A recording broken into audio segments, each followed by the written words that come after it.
Hello, my name is Mark Renz. I'm a professor and extension weed specialist at UW-Madison, and I'm here today to talk to you about effective control methods for weeds in the carrot family. As you can see, a bunch of these pictures of these types of plant species. This is an up-and-coming family where we have lots of invasive plants that are spreading and causing lots of problems. I'm going to try and overview some control methods today. So what are the characteristics of plants in this carrot family before we get further? We have lots of different species. They tend to be very aromatic, have alternate leaves that are usually, but not always, highly divided and compound or pinnately compound, sometimes twice so. The leaves usually have a sheath where the leaves attach to the base of the stem, and the flowers are in the shape of umbels, which is umbrella shaped. Flower color is usually white, although with wild parsnip, as you'll see, it's yellow. And if you look closely at the flower, it will have 5 sepals, 5 petals, and 5 stamens. The fruits, which will produce 2 seeds, 1 on each side as well. So these are pretty key characteristics for plants in this family in general.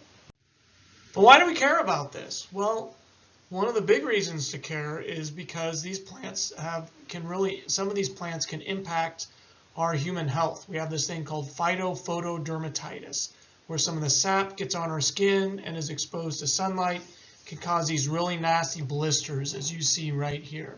Giant hogweed and wild parsnip are 2 examples of that case. We have another species, poison hemlock, which is highly toxic if ingested. And so these are some of the human health hazards that we have to deal with, although there are some other allergenic responses that we can sometimes see in some individuals. The other reasons we control them is they impact our land management goals, whether that's maintaining plant biodiversity, preventing soil erosion, or if we're producing a crop or feeding some type of animal, it can impact the production of those areas as well. So lots of reasons to control plants in this family. All right, so what species are we talking about? I've come up a list of 6, 7, 8 species here that are relatively common or up and coming in the upper Midwest, Minnesota and Wisconsin. That's Bishop's goutweed, which is a widespread plant in urban settings. Wild chervil, one that's actively spreading on our roadsides in Wisconsin and Minnesota. Poison hemlock, also actively spreading in both our states. Queen Anne's lace, which is also known as wild carrot, which is widespread. Giant hogweed, which is uncommon, but we're starting to see a few patches of it, particularly in urban areas, but also in some wildland settings. Wild parsnip, again, very common everywhere in both of our states. Burnett's saxifrage, which is a new one that has been pretty unreported, but appears to be actively spreading in both of our states. And Japanese hedge parsley. So a wide range of species that I'm dealing with and talking to you today. Okay, what do some of these plants look like? These are some pictures of leaves of some of the key species. As you can see, with some of these species, they're highly divided leaves, as we see with poison hemlock and wild chervil, where with some, like giant hogweed, they're not divided, just heavily lobed, as we can see here. When we look at the stems also look quite unique. Sometimes they're quite hairy, as in wild carrot. Sometimes they're glabrous. They'll have purple splotching on some, ribs or grooves on others. Most are in that 3 to 5 foot tall range, but we can have some that are very tall. Giant hogweed over 12 feet tall. Poison hemlock can easily exceed 5 or 6 feet in many cases. And when they flower, again, they have this typical umbrella-shaped inflorescences like we see with wild carrot, poison hemlock, wild chervil, and even wild parsnip. Again, wild parsnip is the exception where we see that it is yellow. So I just don't have time to talk about more of the identification characteristics, but I want to emphasize the importance in identifying these different species because control begins with identification. There's lots of good resources available. Down here we see Minnesota DOT has created some really good references. We've created some really neat ones that highlight how to differentiate the carrot family that I'm just going to show you really quick. They can be found on our website, as you can see down here. Really what we want to do is focus on the leaves, the height of the plants, the stem, the time of flowering, the color, the fruit seeds, and a lot of other key characteristics. So on that website, what we have is these tables along with good pictures, and these tables highlight how each of these species differ in these characteristics. And here's just a brief summary of how they look, and you can see how some of them differ substantially. I've highlighted in bold. Here are some of those other species. So just a brief glance. You really have to look back at this if you want more information. Okay, why I'm here today is to talk about how do we manage these weed species. Well, I want to emphasize that this is really dependent on a bunch of factors, such as the species present, the area that it's infested, the habitat invaded, what desirable or sensitive plants are there nearby, and what resources we have available. So here's two species, wild parsnip and wild chervil. The tools that we would often pick to manage these could be similar, but they could be dramatically different. But again, imagine if we just had one plant or a very small patch, we potentially would select a very different tool versus if we had acres and acres infested. And what if that area infested is along a riverbank here, as we see wild parsnip right here? We might select some very, very different control strategies or equipment that we would want to manage that. So we need to think about learning about all these characteristics before we really select a management program. There are many control tactics that are available, from manipulating the environment, such as the plants growing there, or how we manage those other plants, to physical and mechanical methods, prescribed fire, biological control, whether it's introduced insects or diseases, or grazing, and herbicides. I'm really going to focus mostly on herbicides, but I will talk a bit about some of the physical and mechanical control techniques available, because these are the most common. All of these are viable options, and they can offer some level of control. It's how we use them individually or in unison is really the important thing. But I want to emphasize that our best tool in our toolbox is prevention. Preventing those plants from getting to those areas where they're not will just save us time and energy in the long run. So what are things that we can do from a prevention perspective to prevent these from getting there? When we know that those plants are nearby and they have seeds present, don't do anything to spread those seeds into those uninfested areas. The most common thing that we do is mow those plants when there's seed present on the plants in late fall and even into winter with some of these. And then the other things that we're doing is when there's construction or disturbance in those areas, make sure that the stuff or the equipment that we bring in isn't infested with seeds. So washing that equipment for bringing in straw or hay or soil, make sure that it's weed free to the best of your ability. And what I think is a really good piece of advice is whenever you do any construction or there's any high level of disturbance, make sure that you go back that subsequent year and inspect those areas and make sure that there aren't any plants. Because if you do get infestations, that's the time to really proactively manage it, to make sure that they don't get a foothold and become a large-scale problem. And I want to emphasize one of the key issues to any management technique, and we're going to talk about mowing, is understanding how to do it and when to do it and how often, because that can really determine the success of the species. So with mowing, we have a list of species here in this family. We need to know what time of the year, the phenology of the plants when we mow, and then we also need to know the frequency and how often we mow. And as you can see, with some species like caraway, it's ineffective. Others like giant hogweed, we can get some success, but we need to mow it 2 to 3 times a year. Because the sap is dangerous, though, we don't recommend it. However, with others, one mowing in the upper Midwest can be highly effective at preventing seed production. But we need to do it at the right stage, which can vary depending on the species. Some species might need more than one mowing and might be ineffective. But again, we need to make sure and understand the best timing to do that and how often we need to do that to have success. Okay, so how do you choose the best method for control? I can't emphasize enough that this is a species-specific process, so we really need to research this information under each species. And there's lots of resources available. I'm going to highlight some stuff that we've created. You can find some really nice fact sheets on our website here, renswheatscience.cals.wis.edu.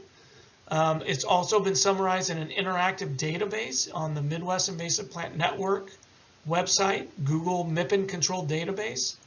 And what you can see here is we have fact sheets for all these species where we go into detailed information on effectiveness, timing for effectiveness, and we compare chemical and non-chemical control strategies. And as you can see, many of the species in this family are summarized on this website. Lots of other good groups have other resources. I encourage you to look for objective resources where you trust that information has been well researched. And it's really key to develop a plan before you begin management. That plan is going to be adaptive and change over time, integrating multiple techniques. And that plan starts with identifying what the plant species is, figuring out how much of that a species population you have. Do you have one plant or do you have acres?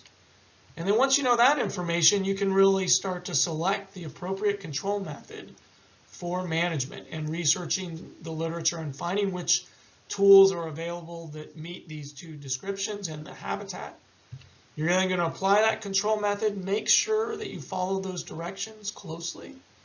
And then the fifth step is you're going to go back over time and monitor how well did that method work and adapt your management so that you can have the highest level of success. And I think if you can follow these steps, you can be really successful. I give lots of advice on how to manage invasive plant populations. And I think usually where people make the biggest mistake is when applying the appropriate control method, they don't follow the directions for very good reasons sometimes, but that results in poor control. And then they get frustrated, they don't monitor, and they give up. And it ends up going back to how it was before. And a lot of times understanding the biology of the plants can really, really help. And so what I've done here is create a table that just summarizes some key components of the biology of these plants. Looking at the life cycle, most of them are biennials or monocarpic perennials. What monocarpic perennial simply means is that plant, once it flowers, will die. But it may take 2 to 3, maybe 4 years for it to flower, but then it dies. Whereas a short-lived perennial could potentially live for much longer. So most of these are biennial to monocarpic perennials, with the exception of bishop's goutweed or wild chervil. We have information on when they emerge and when they flower. You can see a few emerge very early in the season. Some Burnet saxifrage does flower quite a bit later, but for the most part, they're emerging in April and they're flowering in June or July. We show where in the environment that they are. Full sun environments, hedge parsley is the only exception that can persist in some partial sun. And then we talk about how long those seeds live in the soil. And this is important when we think about long-term control, because in order to get long-term control, you need to continue inspecting or managing that until that seed bank is depleted. What we see for the most part is 3 to 4 years seems to be, or 5 years, that longevity. We have a few populations, Queen Anne's lace or wild carrot or giant hogweed, that may be a bit longer.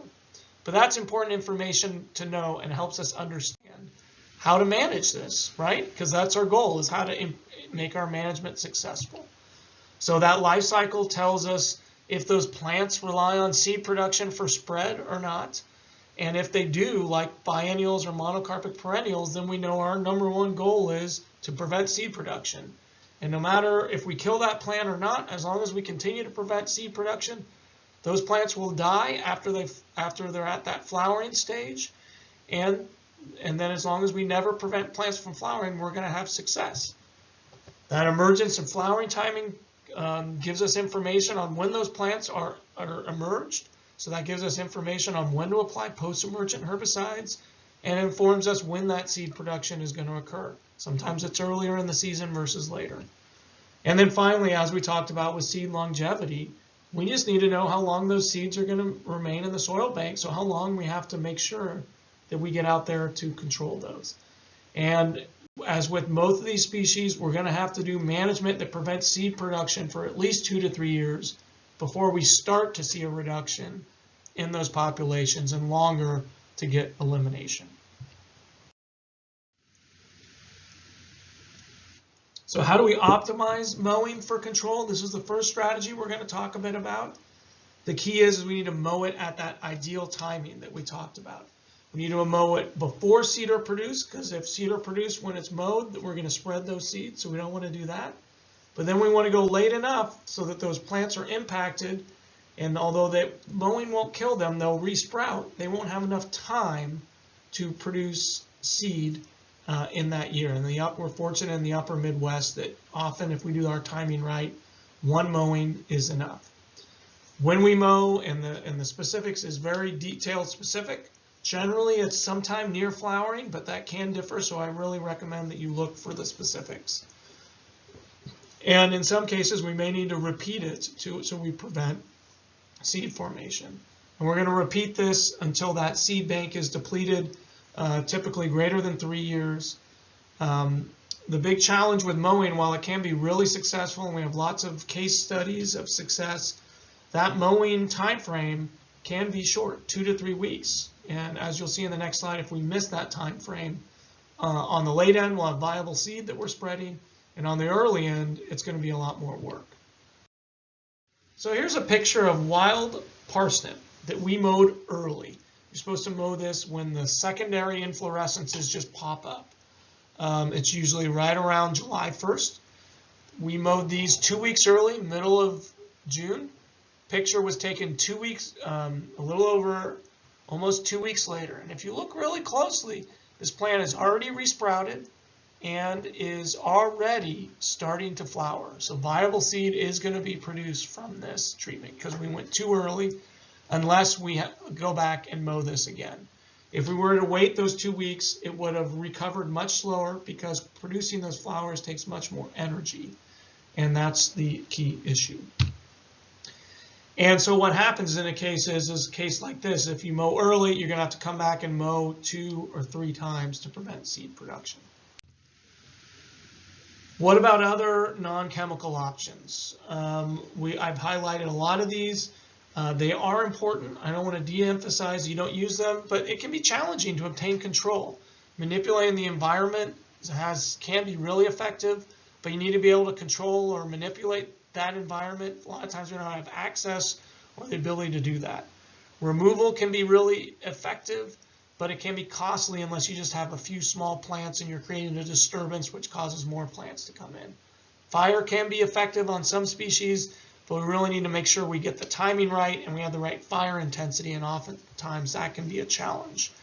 And biological control in some cases can really work, although it's quite species specific. For grazing, we need to require palatability, and that can have some issues.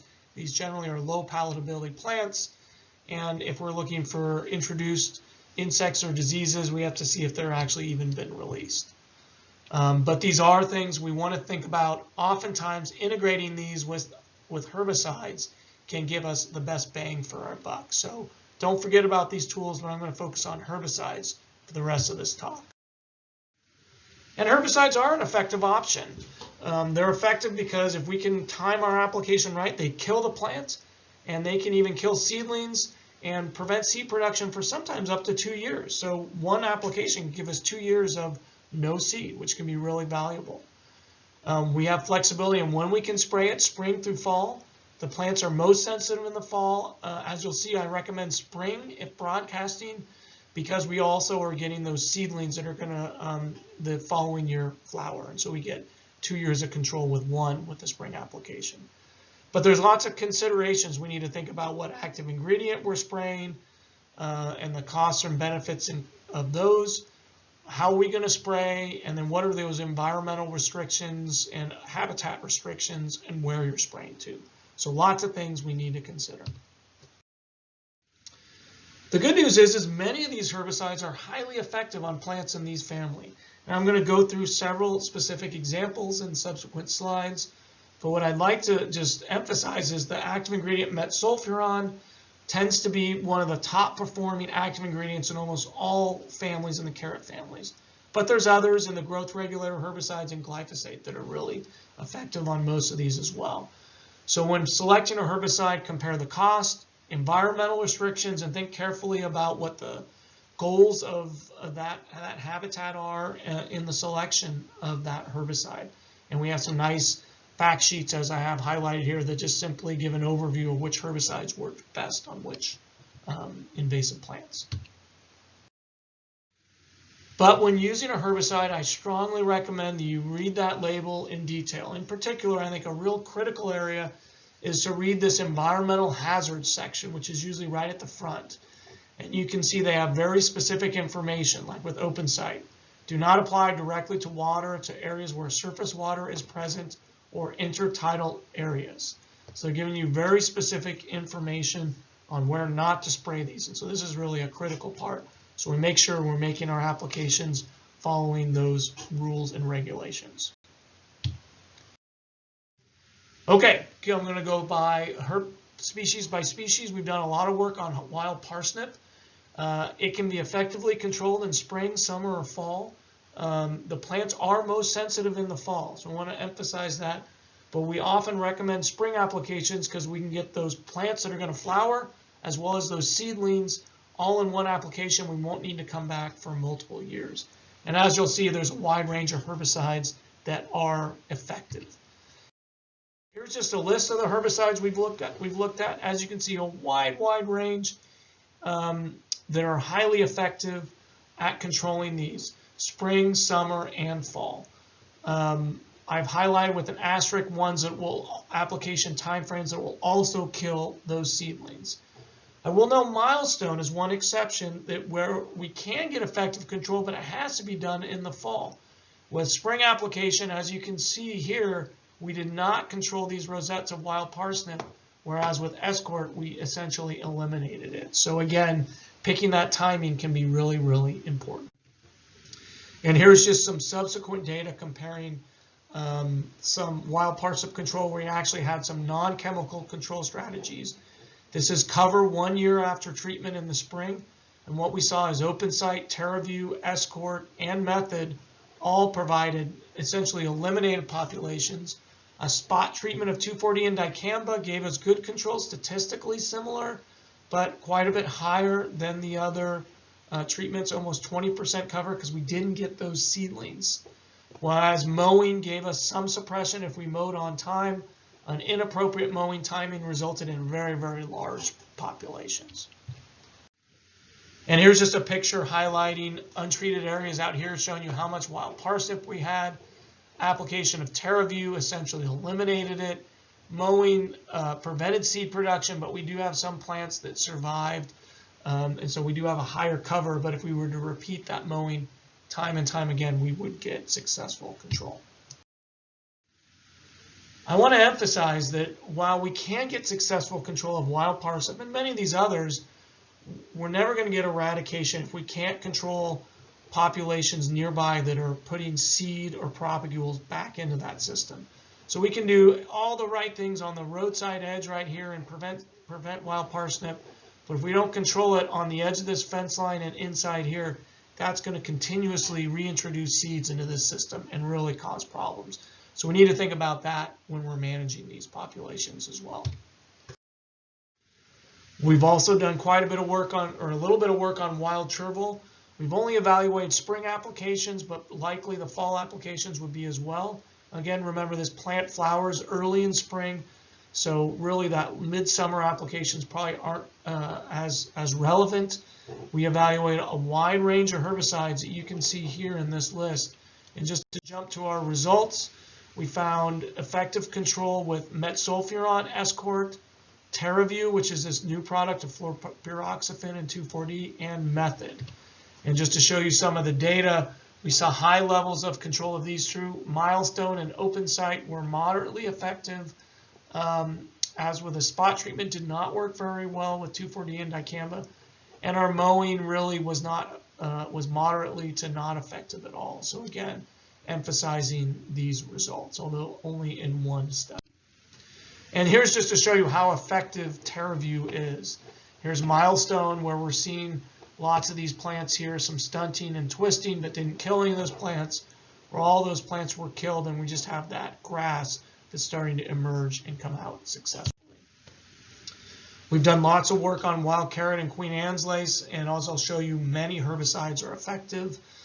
I'm just going to summarize some of this in the next slides, but the key is I think you're going to get your best control if you're going to apply these to rosettes either in the spring or the fall, although some of them do have activity when plants are bolting or just prior to flowering. What works well? Lots of products work well. 2,4-D, dicamba, fluoropyroxafen, glyphosate, imazapyr, imazapic, metsulfuron, picloram, and triclopyr. All have good or excellent ratings. We do have some issues. Again, 2,4-D and dicamba probably best on rosettes, not when flowering. TerraView works well. As we can see here, we get excellent control. We're actually not even managing our milkweed species, but it takes a long time for it to be effective. While we do have effectiveness of some of our non-selective products, glyphosate and imazapyr, I usually don't recommend those because we want to keep that grass base as well. So lots of effective control methods there. Okay, running now to some of these other species that others have done work on, and we have not done extensive work with herbicides. Poison hemlock, lots of things work well. Glyphosate, imazapyr, non-selective products. Clopyralid, a lot of our growth regulators work well. Metsulfuron, chlorsulfuron, and sulfursulfuron, oust, and plateau. Milestone, though, is not effective.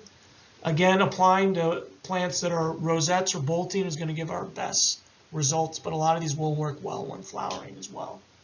Japanese hedge parsley, also lots of herbicides that are effective. Glyphosate, triclopyr, metsulfuron, chlorsulfuron, and imazapic. Again, similar stage we're going to want to apply to those rosettes. Giant hogweed, and if you ever get confused on how to identify giant hogweed, this is a really good result to see how big these leaves truly can get. Again, we have several different herbicides that work well. Some of our growth regulator herbicides like Milestone and Garlon/Vastland work well. Arsenal also works well, as does Plateau and Escort and Roundup. And so while we haven't evaluated this, others have had good success. Again, applying when the plants are rosettes will give us our best success. And then the other species, Bishop goutweed and Burnet saxifrage, we really don't have any data. So it's really anecdotal information that gives us success. So we're hoping to fill in some of these gaps in the future. But here's some of the suggestions on what works well. We really don't know with these two. So I don't like to give too many recommendations without actually trying effective strategies. So we've just highlighted some of the effective herbicides that can work, and I want to emphasize, while we focus on mowing and herbicides by themselves, a lot of times integrating those and even mechanical or physical methods can really be successful in long-term management. I would be remiss, though, if I didn't mention that having competitive plants there is really, really important, and promoting the competition from desirable plants is critical. And this slide kind of summarizes this. This is some work we did in wild parsnip. You can see the populations over there, the dead stems. This is an area where I sprayed glyphosate the previous fall to clean out my boom. And as you can see, I killed all the grasses, and what are we seeing that's growing back? These are all plants in the carrot family, wild carrot and wild parsnip rosettes. So, and realize how many more of these there are when I kill those grasses versus all in the surrounding area. So emphasizing how important having competitive species nearby is. So just to kind of finish up with the time I have left, invasive plants in the carrot family do impact the areas that we work and play. So we need to be aware of those and understand those impacts. Fortunately, they're relatively easy with most of the species to control, and we have options. We have lots of options. It's picking the right options. We talked about some of the herbicides that are effective and mechanical and cultural methods, and I urge you to look at these fact sheets that we've created or others and really figure out which of these control strategies or combinations works the best. And in order to obtain long-term success, we really need to focus on getting rid of those perennial propagules if it's a perennial plant, preventing seed production, until that seed bank is depleted. That's going to be greater than 3 years. So we need to revisit that site multiple times to get success. And then finding that source of that population so that we don't get reinfestation. If we never find where that infestation came from, we're gonna, or we don't manage it, we're gonna continually having to be coming back and managing that site. If I have time for questions, I'd love to answer those. You can type them in the chat box. Here's some of my contact information. And again, here's my website that you can access this. This is just to show you, even in my backyard, I can find some of these invasive plants. And so with that, thanks for your time and energy, and I look to answer some questions.